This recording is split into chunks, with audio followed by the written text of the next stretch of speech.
Hello, hello, hello.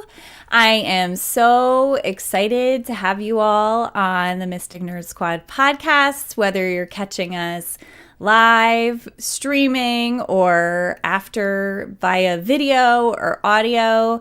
You're going to get excited about this conversation today. I have been waiting to talk to Elizabeth Kipp, who is an ancestral clearing practitioner. This is something I was telling Elizabeth before we came on. I don't have a whole lot of information and knowledge about, and I'm really excited about it. And so let me tell you a little bit about Elizabeth. Elizabeth is a chronic pain specialist, a yoga informed addiction recovery coach, ancestral clearing practitioner, yoga and meditation teacher, and international best-selling author of The Way Through Chronic Pain: Tools to Reclaim Your Healing Power. She focuses on helping people realize their power of their inherent healing. What really excites me about this, Elizabeth, is the chronic pain piece, and that this is giving people perhaps a route to healing chronic pain in a way they may not have thought about it. So first of all, welcome. Oh, thank you so much. It's great to be here. Yeah, I think, we had been talking about before we came on that chronic pain has been an issue for people for a long time. And in the past couple years, mentally, physically, spiritually, people have been experiencing more of that. So I think it would be great for us to kind of start off the bat with defining what chronic pain is. Oh, perfect. Love the question. Chronic pain is any pain that's felt 15 days out of 30 for 3 months or more. Notice I said any pain. The brain can't tell the difference between a broken bone and a broken heart. Physical, mental, emotional, it all sends the same signal to the brain. It hurts. Mm.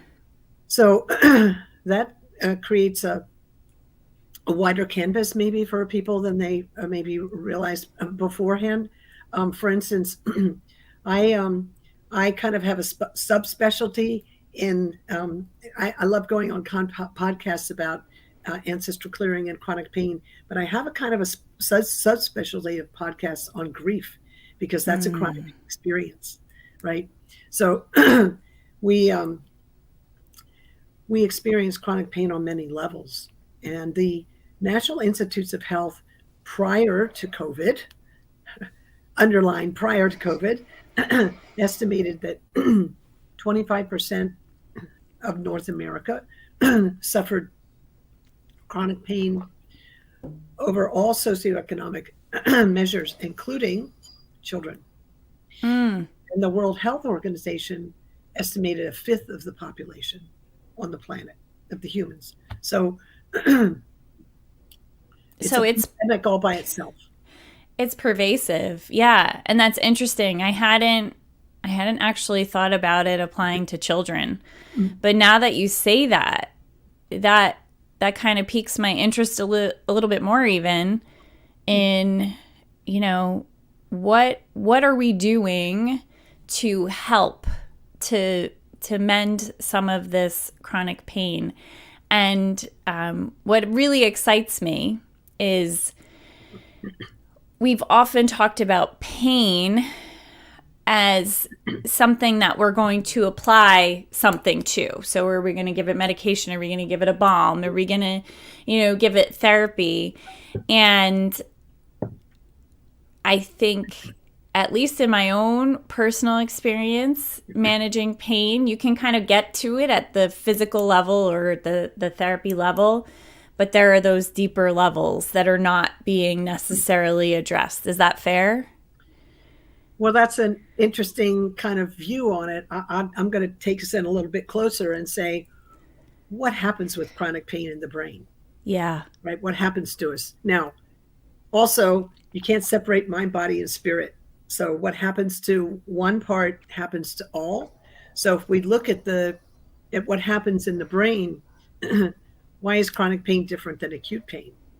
In chronic pain, the brain is actually changed by the experience. how does that manifest? And anyone who has had a chronic pain experience will totally get it when I say, they'll be nodding their heads when I say this. 1, brain fog. 2, chaos. 3, memory. I don't even remember what I just did, or 5 minutes ago. Where did I put my keys? And it's a thing. It's not just every once in a while. It's like a chronic thing. And negativity. Now we have a slight negative bias anyway. Kind of like the first thing when we see something new, the first thing we do is say no, because it helps protect us in the world. But in chronic pain, we're saying no. We're not just saying no, we're blaming others. We have just kind of we're blaming ourselves, mostly blaming ourselves. We turn that pain in on ourselves and make ourselves wrong. And again, like blame other people. You've asked a really big question. So yeah, sorry. That's okay. What's happening? What is chronic pain manifesting in the mind, body, spirit system?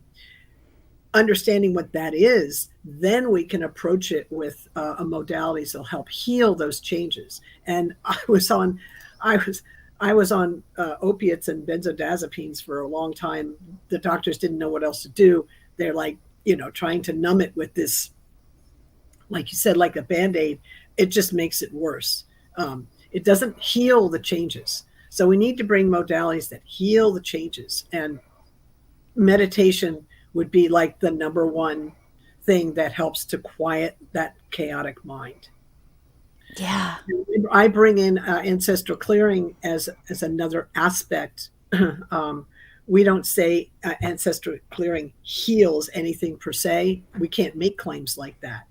But we bring in the spiritual aspect of, and I can share a little bit of that, like an actual experience of that with the listeners today and the viewers and on the replay. But we're actually working on a more spiritual level, looking at that aspect of it. And as I said, you can't separate mind, body from spirit. So when you work on one, you're working on all three. Yeah, it makes so much sense. And I'm just thinking in my own, life experience. I in my 20s was married and had a very difficult marriage to someone who was addicted to alcohol. And I thought that getting divorced was going to be like what would heal me. Like, I'm going to get out of this relationship. I'm going to move on. I'm going to start over. Everything's going to be better. And my physical body tanked and my emotional body tanked. And it wasn't until I began healing my physical body, like looking at nutrition and things like that, and then started to work on, through therapy and kind of going through and taking responsibility for my part to play and identifying, oh, I was codependent. That's what happened. And learning about codependent and somebody with addiction goes hand in hand. It's a very common thing. And it really, I would say, it was sort of like a decade journey for me to finally coming at the end to introducing more of that spiritual piece. And really sort of connecting with my inner self and some things that I had shut off for myself. For example, I forgot that I wrote poetry, and that happens to be a very healing process for me. So I kind of came this full journey with that. So what you're saying, completely I relate to. And I had never thought about the chronic pain associated with the pain of being in a really difficult relationship. Mm-hmm. But it makes so much sense to me now. So thank you for that. You're welcome. It was a huge realization to me when I learned it. And I was so grateful. I'll share with you the man who really brought it to the forefront for me was Dr. Peter Prescott, who wrote the book Conquer Chronic Pain. an innovative mind-body approach. He passed away, but he left us this book. And my book is like this companion to his. It's kind of like the user's manual to the researchery, doctory. He has exercises in the back of the book as well, and I do too. But anyway, this is kind of a match set. And he understood, he was the first doctor, and I had been with doctors for like 40 years trying to solve this problem all over the place, really across the globe. And he was the first doctor that when I went to him, he's like, I don't need your records or your x-rays. I want to know who you are. Wow. Right. Now, it's interesting because you can take a patient who has, I have a structural, I had a break in my low back, and it broke the bone, and the part of the bone is sitting forward and pulling the nerves with it. So when you see that on x-ray, and I'm okay now, I had surgery and it's stable, but it took a long time to get it all right. If a doctor in the kind of Western medicine reductionist model put an x-ray up that looks just like mine, and he had 3 different patients with the same condition, one of them would have chronic pain all the time. One of them would have chronic pain only when they're stressed, would have pain only when they're stressed, and the other one wouldn't have any pain at all. How do you explain that? Using the x-ray, looking at physical symptoms alone, you can't. Mm-mm. And I've been all 3 of those people. I've experienced all 3 of those things. So Western medicine in its current iteration doesn't have a large enough bandwidth because of the limitation of the scientific method to be able to really get that. So we have to go outside of the scientific area to really kind of understand this. And what am I talking about? Science can only comment on that which it can measure, observe, and describe. So we heal in the all that is. Science can only talk about the part that it can observe, measure, and describe. We heal in the all that is. So we have to look in the all that is for the healing. And I'm not dissing science. I'm just saying it has a limitation by definition, and we need to understand that. Oh my gosh, I just got so excited by that. I'm like, I have this picture in my mind of sort of this like grayed out area and one lit up area, which is, scientifically what we can prove, what we see, what we know, what that x-ray is going to show us. But it's so much more dynamic than that. And if we broaden our scope and our view and we open it up a little bit more, there's more potential to tackling some of the other underlying issues. So exactly. For me, like, just to kind of bring it back, maybe it's helping people with an example. I had chronic migraines, and for sure part of that was diet, and that helped. But the healing related to that was so much deeper than that for me. Yeah. I had chronic migraines for 7 years. Yeah. I know the pain of that. Yeah. And and it was diet, but it was also, for me, it was my attitude about the pain. I would so contract. I get so mad, and I'm like, I don't know how to deal with this. And oh my God, it's so horrible. And I kind of went in that space. And the very last migraine I had, I remember lying in the bed. There's no sound in the room. It's dark. I'm as comfortable as possible, as we all do when we get migraine, right? I swear I heard this voice. I swear Grace just came down and said, man, she's had enough. Said, Elizabeth, what would it be like to try a contrary action? And I'm like, what would that even be? Right?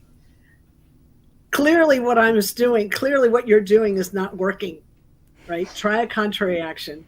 So instead of me fighting as strong as I could, because I could fight, I've got that, right? I've got that down.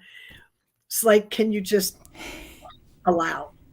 Can you just allow it to be what it is and not try and fight it? And I did, because I'd never occurred to me to do that before. And so I completely switched direction. And you know what happened? My I never had another migraine. Wow. So it Yeah. was kind of like a surrendering Oh process. yeah. Like instead of fighting, Yeah. um, it's that Yeah. release, surrender, allow it to be without Yeah. judging it as negative, and wow. Yeah. Here's something else I think that's really important because, as you said earlier, um, for instance, we're all kind of programmed when I was a kid, and somebody would hurt themselves, or I bumped myself, or whatever the problem was. The adults in the area would rush in to stop the pain, right? So we're in a war with pain. It's bad. We have this is all this judgment around it. Nobody ever said, but I'm saying it now, pain is part of healing. It's part of healing. So let's stop fighting with it. Let's understand that it's there to serve us. And we just have to understand its message and get out of its way, because the body has this just miraculous intelligence in it that knows how to heal. And our attitude about the healing process keeps it from acting, naturally. It gets in the way. Yeah. Oh, I can relate to that so much. Yeah. Like and we also call in more pain when we sort of complain about it or dwell on it, or it becomes like it's almost your identity. I'm a chronic pain sufferer. I'm a Oh yeah, chronic migraine experiencer. Like this is something, this is who I am. yeah. And when we attach an identity to something, our ego doesn't want to let it go. Well, then we're really in trouble because we've gotten confused with who we are and who we aren't, and Yeah. it's like wow. So you said something really important about widening our view, and that takes us right into the ancestral clearing aspect of, because I do chronic pain. I help people with chronic pain, and then I have all these other hats underneath it. It sounds like I have all these hats, but ancestral clearing, yoga, meditation, addiction recovery, it's all under this, like, can we help with the chronic pain problem, right? So they're all things that I use to help with the chronic pain problem. And the ancestral clearing part's very interesting to me because um, spiritual teachers have been telling us forever that we come into this life with the gifts and the burdens of our ancestors. And we know from the work with Watson and Crick about DNA that we do that information is passed to from one generation to another. Eye color, hair color, other kinds of characteristics, and I'm going to open that model a little bigger to include kind of the quantum physics, in terms of the quantum physics tells us that past in the present moment we can access past, present, and future. It's all here. So imagine this. The egg that was you, Kelly, wasn't just in your mother first, it was in your grandmother first. Okay.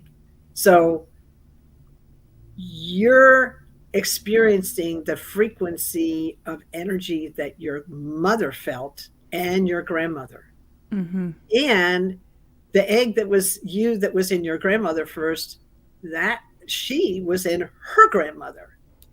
See, Mm-hmm. it goes back and back like that. So that's kind of another way of understanding, like, how does this stuff get passed down from one thing to another, one person to one generation to another? It's really interesting to me. Now I do ancestral clearing. I've been in this for a little over 8.5 years, and work the process with somebody almost every day on the planet somewhere, with this beautiful virtual world we have. I do group and individual stuff. When COVID isn't happening, I do live sessions out in the world, which is kind of fun. But the important thing is that it's important to recognize that who I am in this moment, I'm the culmination of lots of trial and error that happened through many generations that came to me. And now I have the opportunity to, what am I going to do with this information? Now, not all the information is positive. Some of it is the result of all unresolved traumas and experiences in past lifetimes. For instance, most viewers probably know someone, perhaps the women in their family, but not necessarily, who's a chronic worrier. Worry. They carry worry energy. They're always worrying about fretting, right? Yep. That's not necessarily something they developed in that they may have developed in this lifetime, but more likely they came in with that. We kind of come in with. I came in with. I came in with a gift of gratitude, which was interesting because that's always been a tool for me. When things get bad, I'm like, oh, but I have this, right? I've always done that, and I didn't dream that up. It was the gift that came with me. But I also had, I also came in with a very high energy of some of which was contributed into my early life. But I still feel like I came in with a lot of, oh, now what's going to happen kind of energy. Very like, so hypervigilant kind of. Now that's something that, of course, my own childhood experiences really locked that in. But I feel like I kind of always had this. And that makes sense too, because how else are we supposed to stay safe in the world to reproduce to the next generation? Right. So you see, this stuff comes down with us. There's just two very small examples of many. Yeah, very relatable, and I think it's relatable for parents too. You sort of have this plan for your kiddos and then they're born and then they have these identities and these qualities that they're born with that you didn't necessarily foster in them. They have it. And from where did it come? Sometimes you wonder. And I can relate to it individually in that I can remember being very hypervigilant as a child, and there wasn't really an environmental reason for it. I was just sort of born that way, came in with a lot of just empathic tendencies, like very much reading the literal room, reading people. It created a lot of anxiety as a kid because I felt other people's emotions and I thought they were mine, and it was confusing. And I sort of shut down all my gifts when I was very little because it was too much.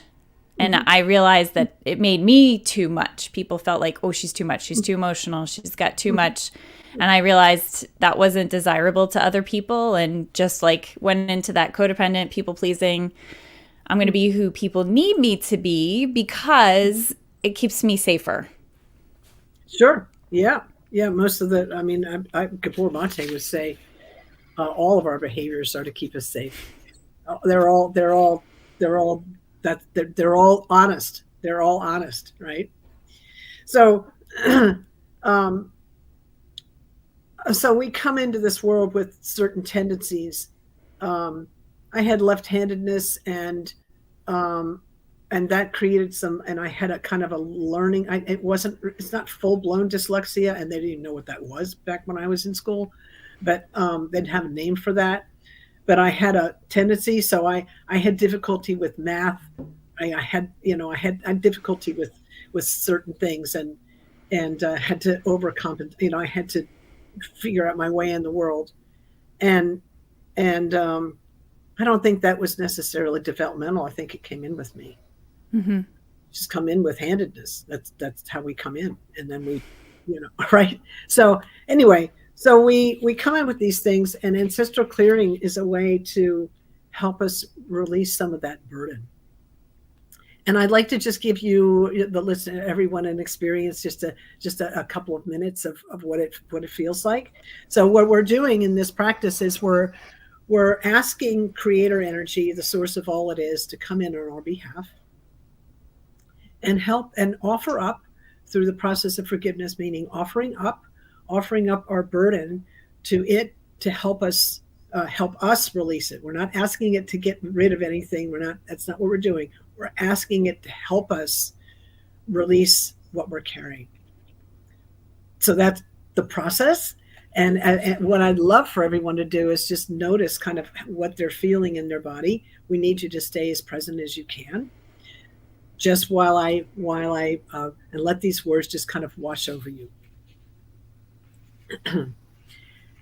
Creator, all that you are, source of all that is, was, and ever will be.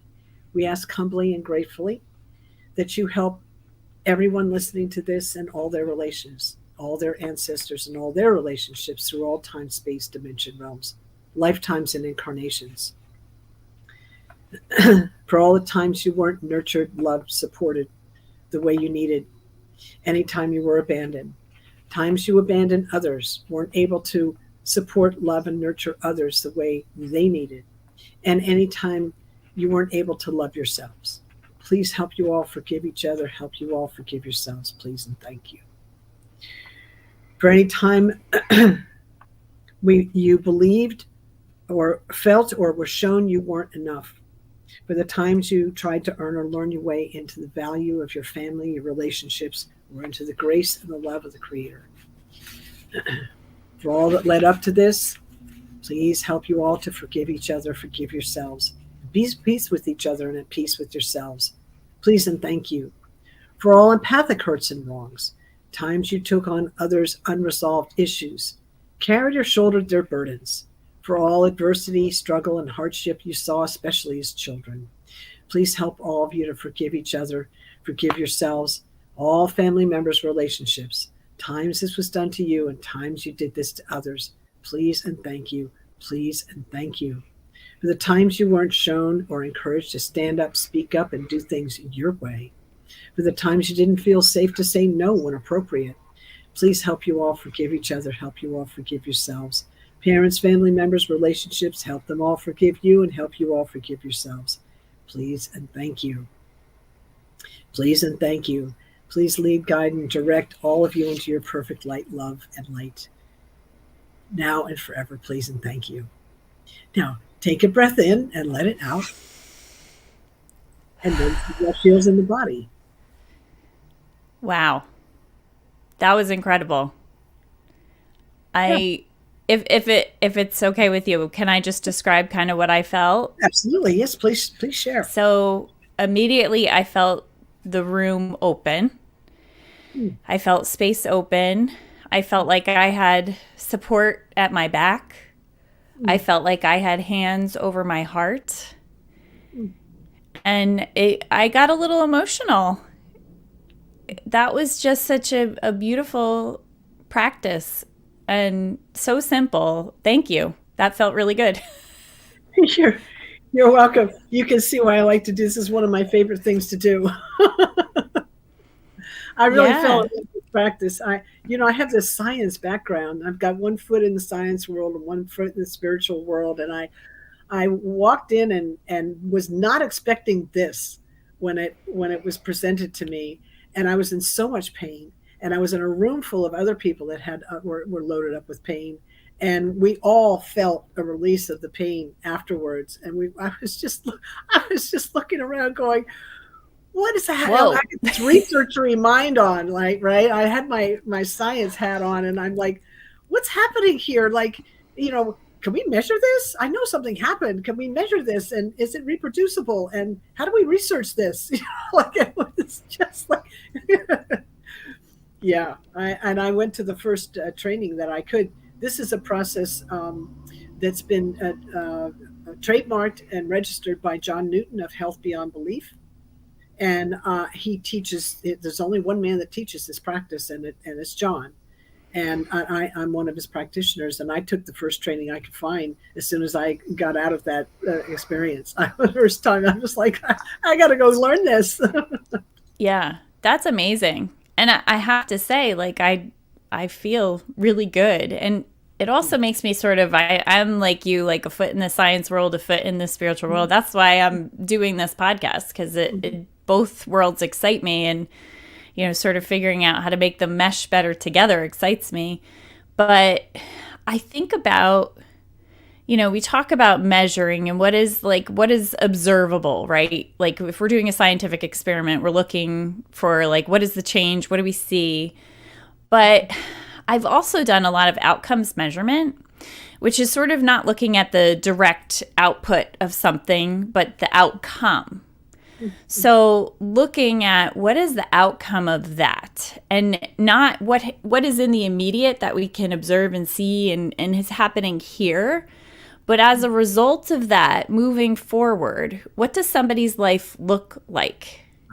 If they're accepting that deep a level of forgiveness and healing, and almost taking on healing for present, past, and future times, how does that then inform how someone moves forward in their life and what they do with their life? And so I'm just kind of like curious, is there a different way, a new way of sort of looking at what the outcome is versus what that direct link is to what just happened in the moment,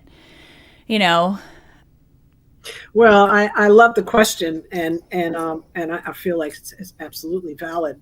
What I would say is, I noticed that I feel lighter when I do this work, and I felt it a lot when I felt a lot when I first.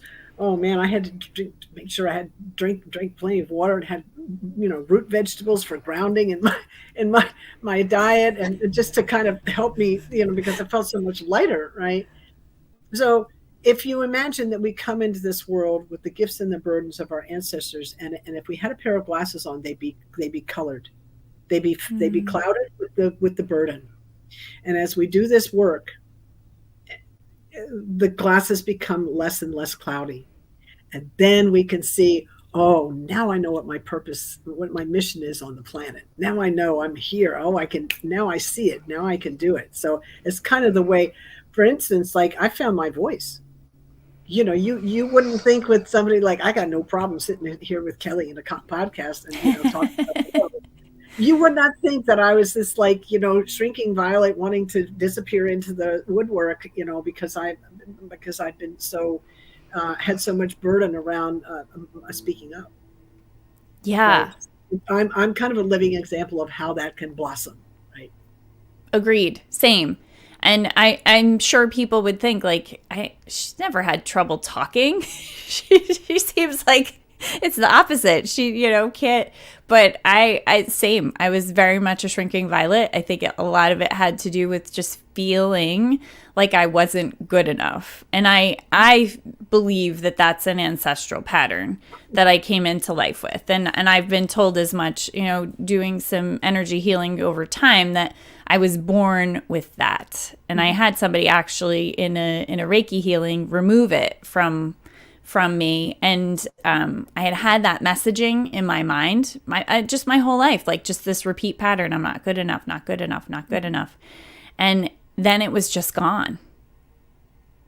Yeah. They removed it, and I was like, whoa. So the mental piece, that repetitive voice in my head left me. And I feel like that was such a catalyst for me also finding my voice, and then feeling like it doesn't matter if what I do is perfect or not. It just matters that I go out there, and learning that I'm more of an experiential learner. Mm-hmm. So I had always identified my failures as I'm a failure versus I'm an experiential learner, which means sometimes I make mistakes. But because I frequently make mistakes, I also frequently find the better way to do things. And I'm good at explaining to other people how to do that, so I can pass forward my knowledge. That's a gift. That's like the gift for me that was hidden underneath I'm not good enough. Yeah, beautiful. I love that. Yeah. I have one of my teachers, Rolf Gates, beautiful yoga teacher. he says, we learn to live life by living it. And I wrote this thing on the 5 forgivenesses and the 5 gratitudes. And my last forgiveness of the 5, and my last of the 5 gratitudes was, I forgive for having to learn life by living it. And then the last gratitude is, I'm grateful for getting to learn to live life by living it. Right. Right. But you know what? That brings me back to what you were saying earlier about when we give pain a label of being negative, you That's right. know? So when we can release the label and let things be as they are, not trying to define them, but to let them just be, it gives us a lot more freedom. And I can relate to that feeling of feeling unburdened, a little bit lighter, you know, and then being like, okay, well, let me ground myself a little bit. Maybe I'll be having some more root vegetables today. But yeah, that's amazing. Yeah, it's a very fun practice, and that was just what, a minute and a half or something, 60 seconds, whatever. It's just a short little. My sessions are 50 minutes long, and kind of whatever's coming up for you. Again, like you, we do the work in the moment. It's all Mm. what's in the field in this moment, and we work with that. And so people say, well, what is going to happen? I mean, I don't know. We'll see what happens when we do the work. We'll just see what shows up when we do the work, right? It's pretty cool. It's a beautiful, and it's also, I love it because I'm not doing the work. It's creators doing the work. I'm just, allowing the space, kind of a little bit of a guide, helping the client to focus, and that's so I don't have to, all I have to do is do that. It's so easy. Right. And don't we want everything to be easy, but we're so good at making things hard. Yes. That's like human experience in a nutshell. We've everything comes to us. We're born in ease and we make it hard. That's right. That's our conditioning, right? Yeah. And in this world nowadays, that space that you and I are talking about, the being space, where we're just attending to what's coming to us in this present moment, um, that can be more and more elusive because we go faster and faster, and deadlines are looming sooner and sooner, and we get into this doing space, and we forget how to be. It's not exactly taught in school. I think it'd be really cool if we taught meditation and kind of like this flow state stuff in school, so that we would understand how to move in the world more effectively and with more ease and grace, right? Yeah. Yeah. I work with kids in my day job, and if anything, these past couple years we've learned the implications of, social distancing and, literally cutting people off from each other, and how as human beings we thrive in our connection.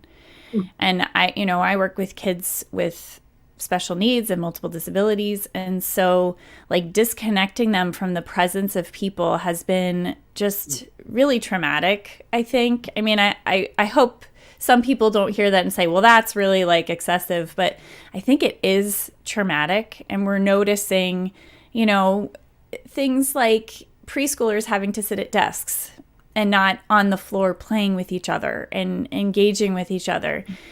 And so one of my passions is, how do we bring that mindfulness and that healing space to our kiddos, because their resiliency is so important, Yes. And you've said the magic word, connection. When I took biology, which is a while ago, this was not part of the list, but it is now. Connection is a biological imperative. That was not, connection is a biological imperative, was not on a list of biological imperatives. It is when I took biology, but it is now. And so it's so important, um, Mm-hmm. to recognize that, um, you know quantum physics tells us that we're not just connected, we're enmeshed and entangled. Mm. So what happens to one happens to all. And so how do we do with that? This is mystic nerd squad territory here. Oh, yeah. What do we do with that? So the way I kind of, see that is as Elizabeth, I'm here in this field. What I'm putting out, I try and put out things that are consciously put out, intentionally put out, and what kind of energies behind that. Am I all upset and angry, or am I putting out, positive healing kind of energy? So I try and put out that kind of energy, and I feel like if the education community could focus on that and understand how connected we really are and the importance of children staying in this connection, co-regulated space, that we would have a real drop in the depression rate and all this trouble, that just suicide rate and so forth that we're having with teens. That's just where I would come from. 100%. I'm with you. And I'm an occupational therapist. My specialty is sensory integration. I work on regulation a lot with my students, and I see so much empowerment come from that ability to sort of identify how you're feeling, to recognize choice. I feel angry. I can choose to hit someone, which is not a good choice, or I can choose tools that help me to regulate myself and to be back available to learn. So I feel like I kind of get in there, in that healing place, while still remaining in the realm of the scope of practice and working in a school and working with children. And really I'm there as a related service professional there to support them in their participation in school. But, I have this deeper underlying understanding of their neurological system. And if they're in any kind of a state of fight, flight, or freeze, they're not available to learn. So exactly. I can come in and help them learn how to be more available to learn and to self-regulate and co-regulate. And because that makes them so much available to participate, whether it's social, whether it's academic, whether it's eating, whatever it is, but it builds towards that connection and being plugged in versus internalized and distanced. Exactly. Yeah. And the only thing I would add to that, which you just laid out a whole buffet of beautiful teachings and learnings that the students would experience, would be that the teachers need to take responsibility and understand how important their co-regulation skills are with the students. If they just become aware of what co-regulation is and kind of how it's done in a healthy way, I just feel like it would just that part of it would be helpful as well. Yeah. Definitely. That's 100%. That's one of my passions. I've been practicing in schools for over 20 years. And one of my most favorite things to do is to help teachers and staff identify their own challenges with self-regulation. And, like the difference between me walking into a room and I'm like, okay, I'm going to give your kid a wiggly seat because they need to move to learn. And like some teachers are up for the chaos and some it's going to disrupt their system. Mm-hmm.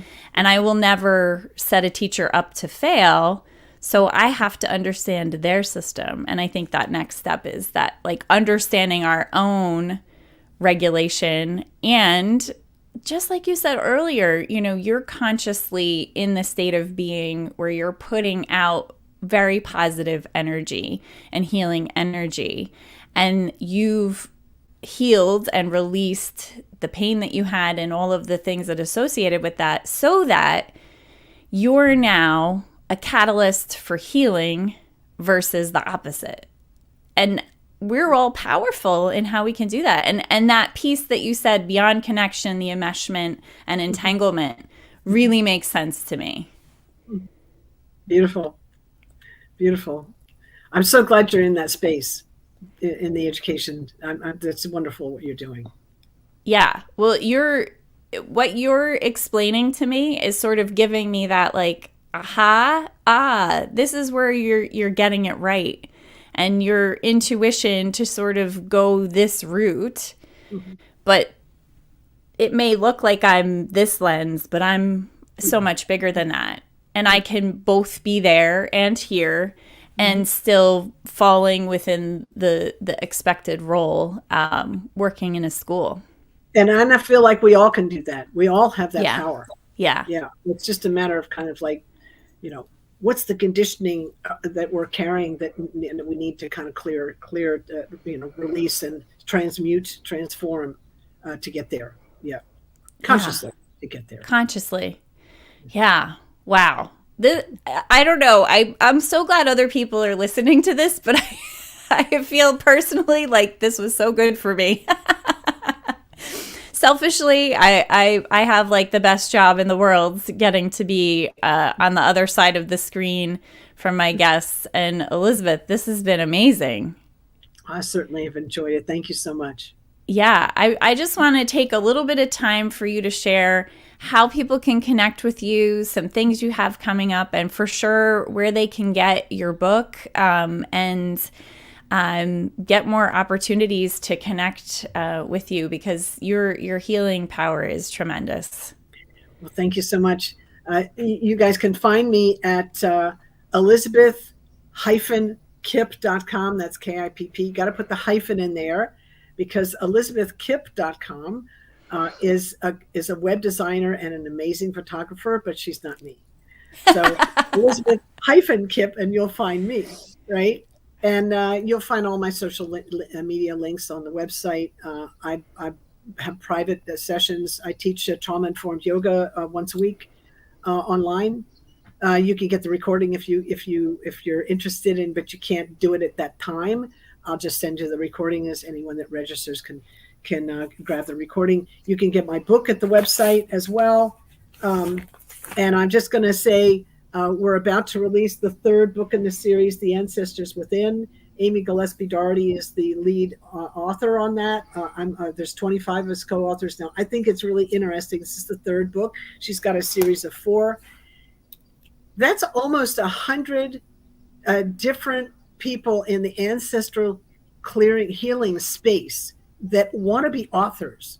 That's really interesting to me, that they're willing to write about their experience, and there's that many people in the ancestral healing arts at this time, which we so needed. Right?